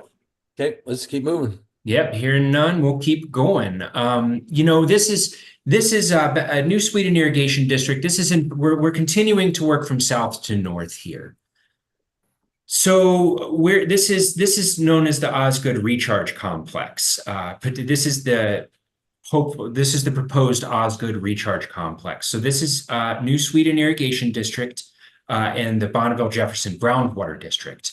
And what the intent of these test wells, they want 2 test wells. And so the intent of them is to test this 1.6 canal miles that are located between the point of diversion for the Great Western Canal and the first of 2 spillbacks, which is shown in this green dot. So they're proposing a well where the yellow is and where the green is. And, they think that, and this is proposed to test the viability of making this 1.6 canal miles a recharge complex, a recharge well complex. This is a pretty cool project because, there's a consistent, even during the irrigation season, at least 150 CFS of water available here. And I say that because when you see the Great Western's measuring device down here in the orange, measuring in excess of 400 CFS, you see this other measuring device here at the second spillback spilling 150 CFS. So they've got the capacity to deliver 150 CFS here. Because it's above this measuring device, it's not subject to winter water savings. So that means that we can get November storage water delivered to this complex without running afoul of those winter water savings contracts. And it also, because it's a fairly compact area, it makes snow removal relatively easy, kind of opening up those early season recharge opportunities for us. And so I think this is a tremendous site here. If these wells are successful, construct additional wells to potentially develop at least 150 CFS. We can certainly go bigger. We've got 1.6 canal miles. So if we did a well every 1/10 of a mile, we're looking at hopefully 160 CFS, if not more. Let's see what it does after these first 2 wells. We're going to do dedicated monitor wells for these also, because these are test wells. Just a quick well design overview. We're going to case below the hard basalt layer that's at the surface. We're proposing to go to, they're proposing to go 200 feet deep, 20 inches in diameter. And again, this is just the story. We think we're going to hit hydrologically productive zones down there. And then, there's the caveat that the first well needs to be successful before the second is authorized to be drilled. We can choose which well we want to drill first. This is they're asking for $250,000 for both wells, so we could do 2 20-inch, 200-foot recharge wells, a monitor well, and 2 diversion structures for $7 an acre foot. Now that includes a 25% contingency, just because we don't quite know what we're going to find down there. The other companies wanted to go with a deeper well. I think we should be fine with this contingency. Again, assuming each well recharges 10 CFS, we're looking at $7 an acre foot. Your benefits, again, we're demonstrating initially it returns above Blackfoot, but we again have these lagging impacts to the near Blackfoot to Neely reach. And so, a really exciting project. Does anybody have any questions before we move on? Cooper, Dean, I have one. Have the groundwater districts had any interest in participating financially with these wells? I think they are looking at a number of other wells along this reach that they're doing themselves that are not discussed here. So I think for this, they would be interested in the Water Resource Board building out this particular complex, unless maybe I'm mistaken on that. Okay. That was a question I had. Any other questions from committee members or board members?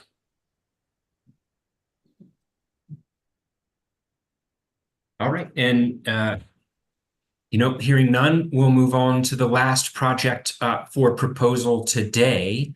And this is the Fremont-Madison Irrigation District West Egan Recharge Wells Complex. So as I mentioned earlier, they drilled a successful well this past spring. It's 240 feet. So somebody was asking that earlier. It was right between the 230 and 250, I said. So it recharged that 10 CFS that seems to be what these things do. And now they're proposing 10 additional wells along 2.2 miles of the recharge canal here. And this is in the vicinity of a current, of an existing large recharge basin. You see it here. It's large, so it can take a lot of water just based on the size of it. Here's our scale bar down here. We're looking at about 2 miles across. Nevertheless, it does about, I'd be mistaken if I say it doesn't. Again, the wells that they're proposing here are going to take as much water as the basin. And so the geologic setting in that 238-foot well, we're looking at 75 feet of combined cinders and fractured basalt. So we don't have a monitor well here. We'll put, I think we're going to do 2 monitor wells as part of this. But there's just so much hydraulically conductive geology down there that we shouldn't have any problem supporting 105 CFS of additional recharge. And with that additional 10 CFS there, I mean, you're looking at 115, and that's equivalent to that big basin out there with a lot less footprint. Canal infrastructure improvements, they're going to propose that. They're necessary to accommodate the increased recharge capacity. So the recharge canal is in blue. That needs primarily deepening. It needs rock hammering, excavation, and when bridge rehabilitation actually apparently primarily involves deepening around the structures that are in place. The St. Anthony Union, which is this yellow canal here, this is kind of the large irrigation canal that runs through. It will need SCADA automation of 25 check dams in order to deliver this volume of water to the recharge site, as well as consistently deliver water to this basin. Overview of funding proposal. They just want to secure a perpetual easement to the, because there's a cleaning road along that, but I think it would be good for them to outright have access in perpetuity to the recharge infrastructure, which is separate from cleaning easements. So the landowners said $200,000 for that easement. $2.5 million for the construction of 10 recharge wells, including the diversion structures and the meters. Canal improvements. So that's just for the recharge canal. That's deepening the canal so that it can take the water that, the excess 115 CFS without flooding the neighboring farm ground. And then automating the 25 check gates along the St. Anthony Union, they feel is necessary because there's just so much manual labor required right now. They don't feel that they can deliver, a combined in excess of 200 CFS to that recharge canal consistently without some type of automation. So the total request as it is, this, it's primarily going to come from the infrastructure improvements. The costs are, that's about $39.50, assuming 105 CFS in average water availability. Again, these costs of the basin that, we were looking at this back in 2022, and this is about 23% of the cost of what that was. Anyway, They are going for a Water Smart grant for this automation on the St. Anthony Union. So they're requesting the full amount here as part of this funding proposal, but separately they are pursuing a grant for half of that. And if they got that grant for $1.67 million, that would drop the cost per acre foot for us down to $30.51. Oftentimes, you do better in these grants if you secured funding from elsewhere. You know, the benefits are primarily to the Henry's Fork. But again, I must say that I think there is real validity in keeping your molecules higher in order to kind of cycle them down through the system multiple times. There's no reason this couldn't be diverted off the Henry's Fork, return to the Shelley to Blackfoot reach, and return then again to the reach of concern. So for this particular project, are there any questions before we move on? Cooper, I have a question. So in the past, we talked about doing another recharge basin here. And then we run into trouble with the BLM. Would this basically replace that basin? That'd be what we'd basically do. We wouldn't pursue that one, and the additional capacity would go toward these recharge wells. I mean, the short answer is yes, but I've spoken with the canal company a little bit about this. You know, there is, I think if we could do it, why not make this a settling, basically turn this into a settling pond and do a bunch of recharge wells out here for kind of a recharge wells phase 2 out here, instead of going and, spending a lot of money and destroying a lot of land out here. Why not do recharge wells out here within the existing easement? So I don't know that this may replace that, but there's also room for additional recharge wells up here, I think. Okay. Any other questions from committee members or board members? Thank you. Hearing none, I just kind of want to give an overview about where I'd like to go, what I'd like to discuss in our next Aquifer Stabilization Committee meeting. We weren't able to get through all of the stuff that's out there today. This is a spatial overview of the projects that I anticipate coming to the Water Resource Board for funding at our next meeting, whether that's in October or November. So Idaho Irrigation District is looking at 3 distinct recharge wells. Those are kind of those souped up wells that we were talking about earlier with the lights and the turbines on them. We'll see if the turbines can be put in a 20-inch well. We've got a meeting about that. We'll see about how much they cost, et cetera, et cetera. We'll discuss that next time, hopefully. And it'll also be interesting to see how those lights attenuate bacteria compared to just the basalt, which does a fabulous job. I mean, I must reiterate here, we're talking 95% attenuation over 1/10 of a mile traveled in 3.5 days. It's pretty spectacular as it exists. But a private owner is potentially talking about a recharge well near Ryrie Dam.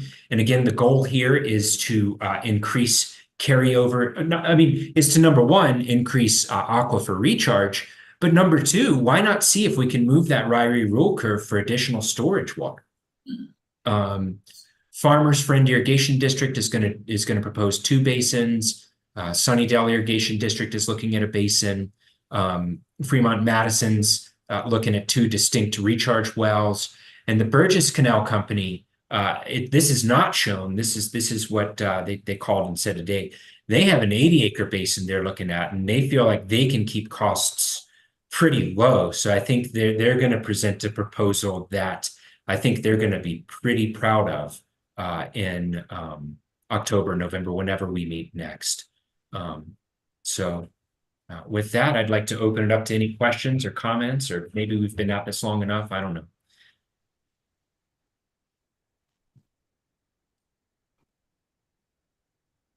Any other questions? Hey, Cooper, Mr. Chairman, Brian here. This looks like a good bunch of proposals. We're trying to get, a lot more board recharge done in the Upper Valley, and it looks like this is, a good start towards doing this. Now, I think you mentioned that on average, about every other year, we can get 45. In other words, Palisades fills every other year, and we can get about 45 days in that. Is that an average over the last 20 years, or where did you come up with that statistic? So that's an average of the past 10 years of data. And I mean, it's all approximate, but we go through wet cycles and dry cycles. But over those 10 years, we've had recharge in the Upper Valley available 5 years. Okay. And there's been an average of 4,500 CFS available to recharge. I mean, it really, it's a really, I can't remember the way you described that curve, but when it's available, it's available. And then it goes away pretty quickly, but it's available for about 90 days when it is. And so the goal here is to get the infrastructure in place to really get that in the ground so that we can build up that aquifer during the wet cycle. My conception of it is it's going to continue to drain during the dry cycle. The goal, at least what my conception of this, is to increase the storage in the aquifer enough during the wet cycle so that when it inevitably drops during the dry cycle, that drop isn't larger than the increase during the wet cycle. So really, of course, financially permitting, it'd be great if we can get to 2,000 CFS in those wet years for 45 days. I mean, that would take quite a few of these projects, but if if the injection well fields and the basins all take what it looks like, then maybe doable. And boy, that would really make a big impact. I think so. A real positive impact. I think there, I live up here. It's dark. It's not happy times up here, but it is. There's a lot of room for hope, I think, and I think that 2,000 CFS, it's aggressive, but I think it's reasonable. Sounds good, because after all, we're really replacing incidental recharge that happened for 100 years, and we've lost several thousand CFS of that. So if we can, if we can get 1 to 2,000, go for it. Well, Thanks, I'm excited about it. Thank y'all. It's going to take us working together. It's going to take conversations. But I do just want to say this. We have an aquifer here in closing. We have an aquifer that's rechargeable. We've got water to recharge it with, and that water's clean. So there is some room for hope up here. It's an exciting time.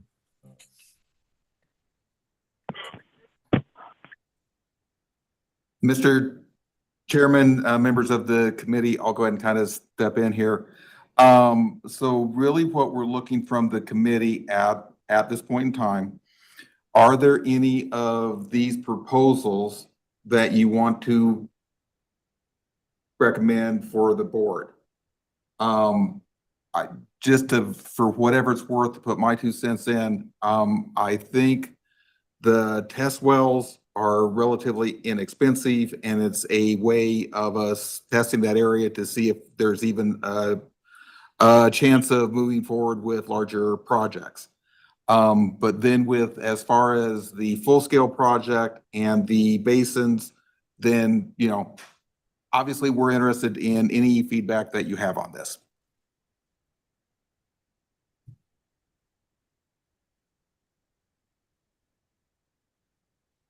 Committee members. This is Brian again, Mr. Chairman. I think at some point we need to, we can't do them all at one time. We can't maybe do them all financially, but I think we should try to kind of rank them.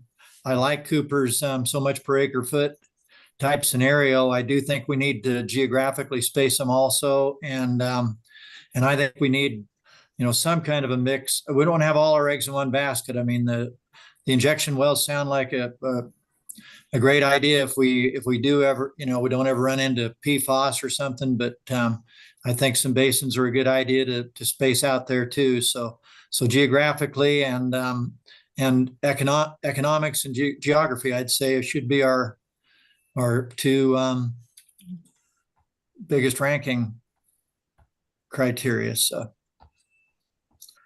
if we can rank them, I think we can decide which ones to do, which ones to do first. Hopefully we do a lot of them eventually. Is this a conversation we want to have right now? I mean, it's certainly something. Yes. Yeah. Well, or at least part of it. It is, it would be good going into the board meeting and have an idea of what the board would like to fund. To make it really simple, if you look at far as going off of what Mr. Olmstead said, as far as the spread and the various areas, if you look at the 4 recharge test wells that are proposed, that really accomplishes that. They're pretty spread out, throughout the Upper Valley. And if that's something that the committee feels comfortable, recommending moving forward with, that would be great. And then it's looking at really, you have 3 full-scale projects here. If I remember correctly, you have the 2 basins, and then you have the Fremont Basin injection well complex. And maybe we want to take those 3 one at a time, those 3 full-scale project proposals.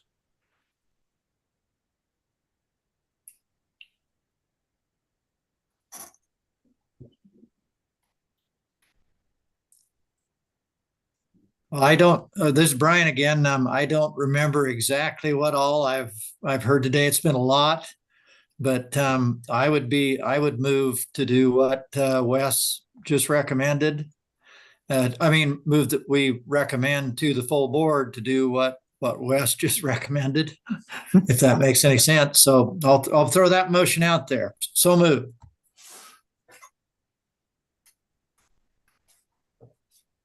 Wes, would you like to clarify again one more time what you just said? And then we can get a second. So I would recommend funding the 4 recharge test well proposals, and then having the full board look at the 3 full-scale projects. And at that point in time, we can provide kind of more of a ranking of those projects based off that cost per acre foot and the location of them. And also maybe Wes, would any of this still qualify for ARPA, or are we over that? ARPA is gone at this point in time. These would be funded from the water management account, which there's basically, if I remember correctly off the top of my head, 23 million that's set aside for ESP recharge in the water management account. I'll have to double check that number, but I'm pretty sure that's correct. So, Mr. Chairman, I have a question. Wes, does this dynamiting the pit and creating fractured basalt, is that one of the projects you're recommending that we do? It is not. Okay. So there's 4 test wells for recharge. The other 3 full-scale projects are the we call it the ITD pit. That's the dynamiting. There's the then there's the extension of the 55th highway. And then there's the Fremont Madison, basically the Egan recharge well complex. Those are the 3 full-scale projects that it sounds like the committee members, and be good for the board to see those again and kind of ranked off the cost per acre foot. And if I may, we also have these that are going to be presented later, and I think there's some really Cooper, good those are projects. at a different time. Yeah, these are some really good projects. So we've got- Understand, but not right now. Well, do you need me to change my motion then, Wes, so that we recommend the 4 test well projects and we need further discussion and information on the 3 larger projects, I guess I'd call it, more expensive projects? The full-scale projects, yes, that sounds right on the money, sir. Okay, so moved. I'll second that motion. Okay, we have a motion to second. Any further discussion? Okay, all those in favor of this motion say aye. All right. Aye. Aye. Any opposed? Okay. Appreciate that. Okay, we'll move on. Any other items?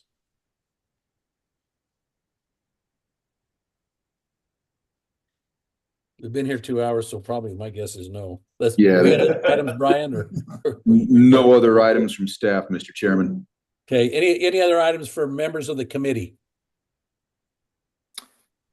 Nothing. Just a commendation for Cooper. That was a lot of work. Yeah, Cooper, appreciate the work.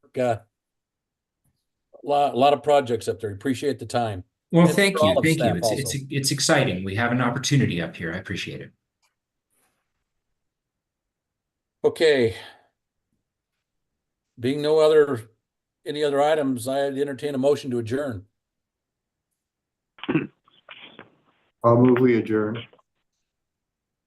I'll second. All in favor, Brian? say aye. Aye. Aye. Meeting adjourned. Thanks, everybody. Thanks for staff and for our committee and other board members for taking the time this afternoon to do this. Appreciate it. Thank you. Thanks a lot. Right. Thanks, everybody.